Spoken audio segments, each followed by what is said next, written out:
Here to discuss the results of the election thus far is Tanya Granic Allen, the host of the news forum's Counterpoint. Tanya, welcome back to Forum Daily. Thanks for having me here, Nima. So you were here last night in the news forum studios covering the election live for everyone. Can you give us a recap of what happened last night? Yeah, Tony Clement, Catherine Murray and myself were here till midnight giving live coverage coast to coast. So it was kind of exciting. Many of us entered election night, not sure what we would see. You know, what impacts would the NDP have? Would they have gains? What about the PPC vote? Would it surge? Would it implode?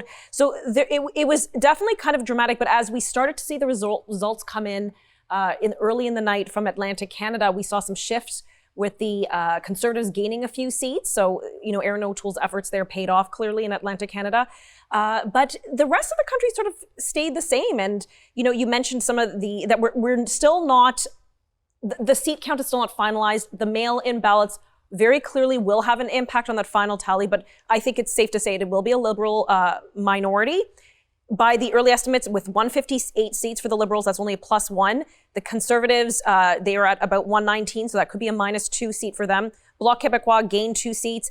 NDP only 1, they gained. The Green lost 1, and that's, of course, you know, and unfortunately, Annemie Paul didn't get her own seat. She came in 4th in her own riding.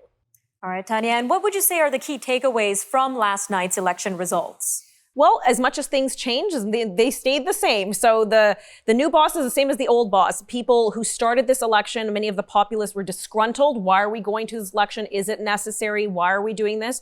The same sentiment is now being expressed by Canadians who said, well, look at the results. Nothing changed. Why did we do this? So it's interesting how we finished just as we started. And we know there were some really tight races to watch out for. What were some of the main battleground regions and ridings that you were keeping your eye out for? Well, we are still keeping our eye on them. You look at a couple of the Kitcheners are very tight in Ontario, in New Brunswick, in Fredericton, Jenica Antwin, that was of course the Green Party MP who crossed the floor to the Liberals. She's holding on to her riding by only 501 votes. Again, what impact will the mail-in ballots have? We have to see. Hopefully they'll be counted by the end of the day today. And, you know, this was a very unique election in that it was held during a pandemic. You mentioned there's mail-in ballots involved. What sort of impact did this have on the overall election process itself, Tanya? Well, it had both positive and negative impacts. Perhaps some voters who may have not previously voted did the mail-in ballot option. But then we saw excessively long lines in some polling stations in Ontario, 2-hour-plus waits, including one that went onto the highway on-ramp, which is quite dangerous. But, you know, people stuck it in. Democracy is important. All right, Tanya, just about 2 minutes left here, but I guess only one person can be the prime minister. So what are the next steps for our other party leaders here? Well, this is always the million-dollar question. Who's going to stay? Who's going to go? I think with Annemie Paul, it will be challenging for her to stay on as Green Party leader. Of course, she entered this election with a lot of turmoil within her party. She failed again to win her seat. They've reduced by 1 seat. You know, again, we're waiting for the final ballots, but it looks like she will have lost a seat. So I don't think her future bodes well for her. They're probably going to go into a leadership.